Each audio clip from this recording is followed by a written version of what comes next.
பனையேறிகள் வந்து இந்த பனையோடு இருக்கிற அந்த அந்யோன்யம், அந்த உறவு வந்து மிகப்பெரியது. ஒரு மனுஷனுக்கும் இன்னொரு மனுஷனுக்கும் உள்ள உறவு எப்படி இருக்குமோ, அதே போல தான் ஒரு மனுஷனுக்கும் ஒரு பனைமரத்துக்கும் உள்ள உறவுங்க.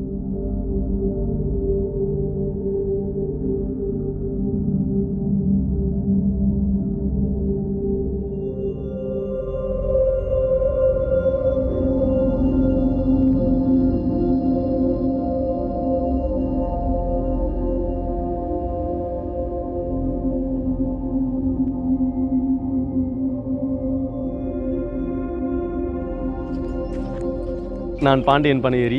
நாங்கள் இங்கே விழுப்புரம் மாவட்டம் விக்கிரவாண்டி வட்டம் நரசிங்கனூர் பூரிகுடிசை என்ற பகுதியில் இருக்கிற இந்த பனங்காட்டில் இருக்கிறோம். என்ன தொடர்ந்து எங்கள் வீட்டில் வந்து இந்த பனை சார்ந்த வாழ்வியல், கல் இறக்கிறது, பதநீர் இறக்கிறது, இதெல்லாம் உனக்கு தேவையில்லை. இதை விட்டுட்டு நீ வந்து ஏதாவது படிச்சுட்டு எதாவது நீ வந்து ஊரை விட்டு வெளியே போயிடு அப்படின்னு சொல்லிட்டு தான் சின்ன வயசுலேருந்தே வந்து எனக்கு சொல்லி கொடுத்து வளர்த்தாங்க.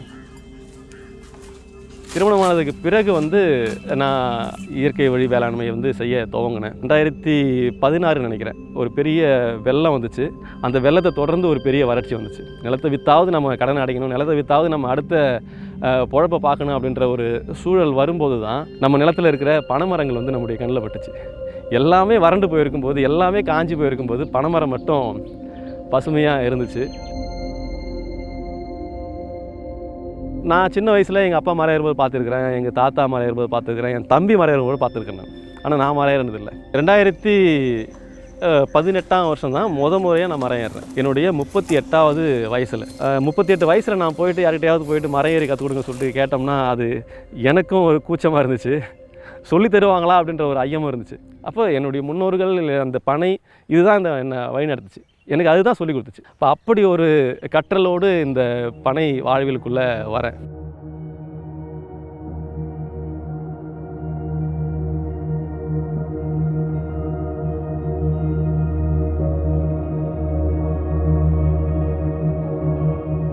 நம்ம சுற்றி இருக்கிற இந்த பனைமரங்கள் வந்து கரும்பனை வகை அப்படின்னு சொல்லுவோம்.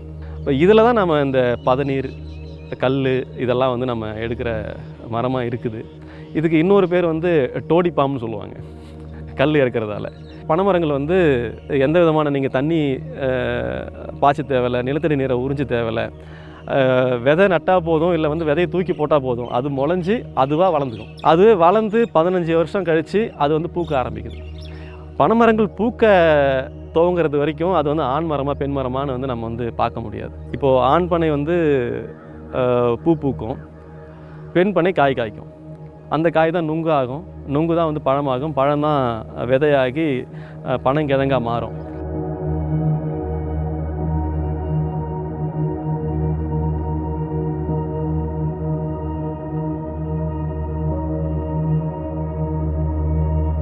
பனைமரத்தில் இனச்சேர்க்கை அப்படின்றது வந்து மகரந்த சேர்க்கை மூலமாக தான் வந்து இனச்சேர்க்கை நடக்குது. இனச்சேர்க்கையில் வந்து தன் மகரந்த சேர்க்கை, அயல் மகரந்த சேர்க்கை இருக்குது. அப்போ பனைமரம் வந்து அயல் மகரந்த சேர்க்கை. ஆண் பனை தனியாக இருக்குது, பெண் பனை தனியாக இருக்குது. அதனால் ஆண் பனையில் இருக்கிற மகரந்தம் பெண் பனையில் இருக்கிற பெண் பூவுக்கு போய் சேரணும். ஒரு பக்கம் அதில் இருக்கிற தேனை வந்து சேகரிக்கிறதுக்காக வர்ற அந்த பூச்சிகள் மூலமாக மகரந்த சேர்க்கை நடக்குது. இன்னொரு பக்கம் காற்று மூலமாகவும் மகரந்த சேர்க்கை நடக்குது. இப்போ தென் தமிழகத்தில் பார்த்தீங்கன்னா தென்காசி, ராமநாதபுரம், தூத்துக்குடி, இங்கெல்லாம் பார்த்திங்கன்னா பனைமரங்கள் வந்து கூட்டம் கூட்டமாக இருக்கும், தோப்பு தோப்பாக இருக்காங்கலாம். வட தமிழகத்தில் பார்த்திங்கன்னா வரிசையாக இருக்கும். இங்கே வேளாண் நிலங்கள் ரொம்ப செழுமையான பரப்புகள் அதிகங்க. இங்கே என்ன பண்ணுவாங்கன்னா வேளாண்மை பண்ணுவாங்க. ஓரங்களில் எல்லையில் வந்து பனைமரங்களை வரிசையாக வச்சு அதை அறுவடை பண்ணுவாங்க. ஒரே ஒரு ஒத்த பனைமரம் இருந்தால் கூட அது ஒரு காடு அப்படி சொல்லுவேன் நான். ஏன்னா ஒரு பனைமரம் இருந்துச்சுன்னா அந்த பனைமரத்தில் மிருகங்கள் மட்டும் இல்லாமல் தாவரங்களும் சார்ந்து வாழும். இப்போ இந்த ஆலமரம், அத்தி மரம், இச்சி மரம், அரச மரம்லாம் இருக்குது இல்லைங்களா, அந்த மாதிரி நிறைய மரங்கள் வந்து அதை சார்ந்து வாழ்ந்துடும். அதை மிருகங்கள், சிறு மிருகங்கள், இந்த எலி, அணில், உடும்பு, விஷமில்லாத பாம்புகள் வந்து பனைமரத்தில் வாழ்ந்துட்டு இருக்குது. அப்போது சிற்றுயிரிலிருந்து சின்ன சின்ன பூச்சிகளிலிருந்து பெரிய உயிரினம் வரைக்கும் மனிதர்கள் உட்பட எல்லாமே வந்து பனையை சார்ந்து வாழ்ந்துட முடியும்.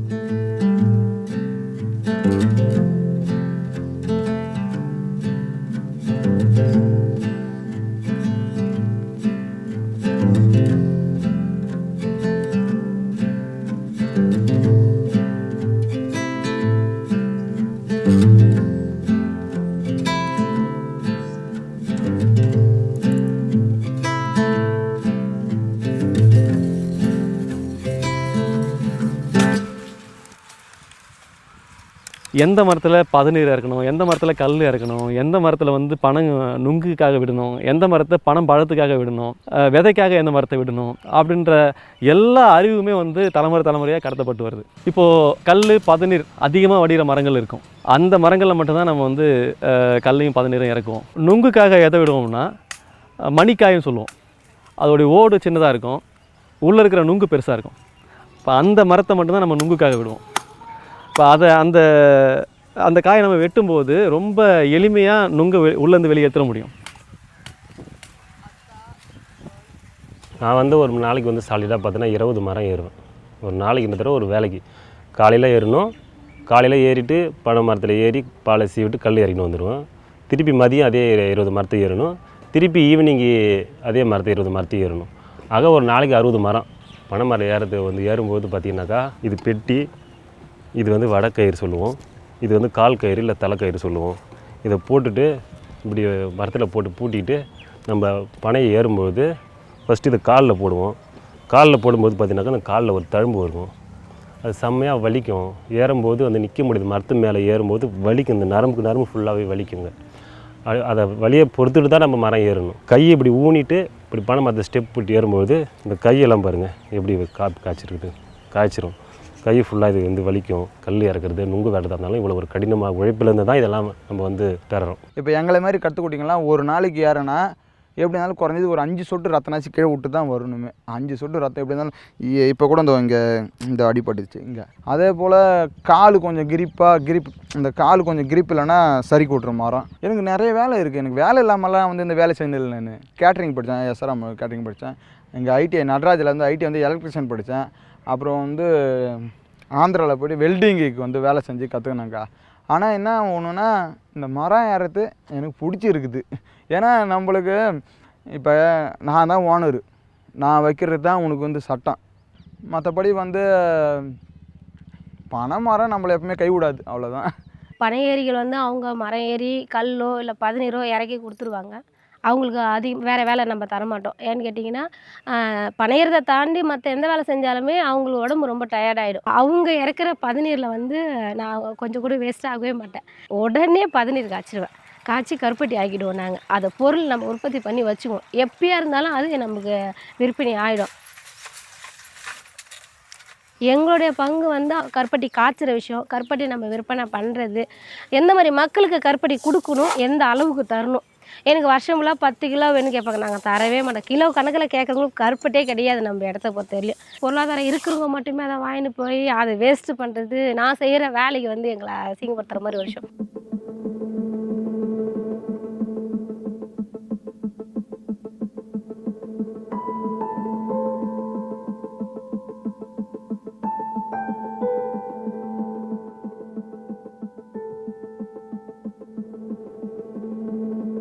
பனை ஏரிகள் வந்து தமிழ்நாட்டில் மிகப்பெரிய அளவில் அடையாளமற்றவர்களாக மாற்றப்பட்டிருக்காங்க. 1937 கல்லை மதுவிலக்கு சட்டத்தில் சேர்த்து கல்லையும் வந்து தடை பண்ணுறாங்க. முதல்ல நான் வந்து பனையிலேருந்து பதநீர் தான் இருக்குனேன். கல்லுக்கும் பதநீருக்கும் என்ன வேறுபாடுனா, பாலையை நம்ம சீவும் போது அதில் வந்து இனிப்பான சாறு வந்து வடியும். அந்த சாறை நம்ம மண்கணைகளை சேகரிக்கும் போது காற்றுல இருக்கிற நுண்ணுயிர்களை வந்து அதை வந்து நொதிக்க வச்சு புளிப்பு சுவையுடைய ஒரு பானமாக மாற்றும். அதுதான் கல். அப்படி நொதிக்கக்கூடாது, சொற்ற அந்த இனிப்பான சாறு வந்து இனிப்பாகவே இருக்கணும் அப்படின்றதுக்காக என்ன பண்ணுவோம்னா, அந்த மண்கலயத்துக்குள்ளே சுண்ணாம்பு தேய்ப்போம். சுண்ணாம்பு தேய்க்கும் போது அந்த சுண்ணாம்பு வந்து நொதித்தலை தடுக்கும்.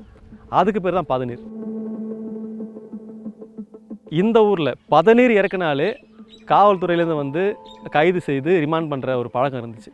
அப்போது முதல்ல வந்து இங்கே மக்களுக்கு பதநீர் இறக்குனா இங்கே வந்து பாதுகாப்பு இருக்குது, பதநீர் இறக்குனா இது வந்து அரசு வந்து அனுமதிக்கப்பட்ட ஒன்று, இது அதுக்கு உரிமமெல்லாம் இருக்குது அப்படின்னு சொல்கிறத இங்கே சொன்னால் கூட இல்லை, பதநீர் இறக்குனா கூட தூக்கி உள்ளே போட்டுருவாங்க அப்படின்ற ஒரு எண்ணம் இருந்துச்சு.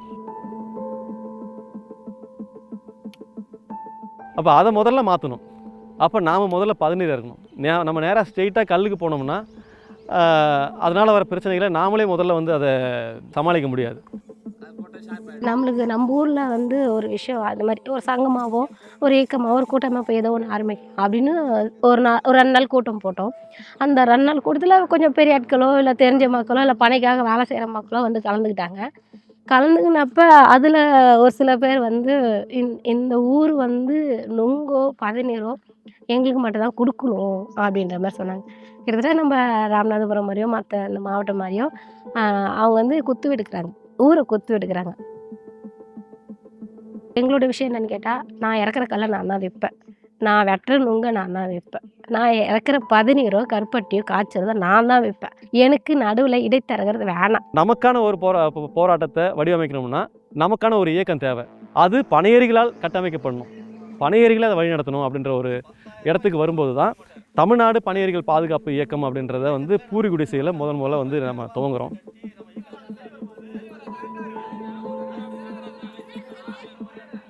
நம்ம இயக்கம் சார்பாக நிறைய போராட்டங்கள் வெவ்வேறு வடிவங்களில் நம்ம நடத்தியிருக்கோம். அறுவடை திருநாள் நடத்தியிருக்கோம், கல் படையல் விழா நடத்தியிருக்கோம். அந்த வரிசையில் வந்து பனை கனவு திருவிழா அப்படின்ற ஒரு திருவிழாவை தொடர்ந்து 5 ஆண்டுகள் நடத்தி முடிச்சிருக்கோம்.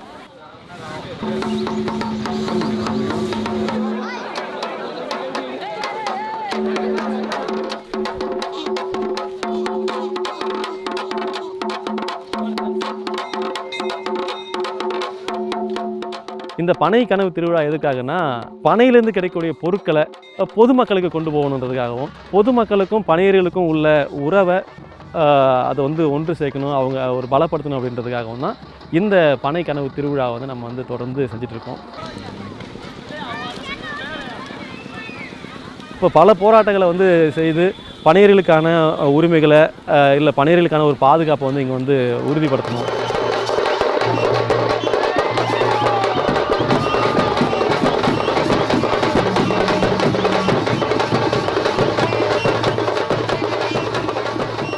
இந்த போராட்டங்கள் துவங்கிறதுக்கு முன்னாடி வெறும் 30 பேர் தான் இங்கே வந்து மரம் ஏறிட்டு இருந்தாங்க. பனை தொழில் செஞ்சுட்டு இருந்தவங்க வெறும் 30 பேர் தான். ஆனால் இன்றைக்கி இந்த போராட்டங்கள் நடைபெற்று உள்ளூர்லேயே பொருளாதாரத்தை உருவாக்க முடியும் அப்படின்ற ஒரு சாத்தியக்கூறுகள் இங்கே வந்து உருவாகும் போது இன்றைக்கி 150 பேர் இங்கே மரம் ஏறிட்டு இருக்காங்க. இப்போ இந்த சூழல் மற்ற ஊர்கள்லேயும் மற்ற மாவட்டங்களையும் நடக்கும்போது நிச்சயமாக வெளியேறின மக்கள் எல்லாமே வந்து உள்ளே வருவாங்க. உள்ளூர் பொருளாதாரம் வளர்ச்சி அடையும்.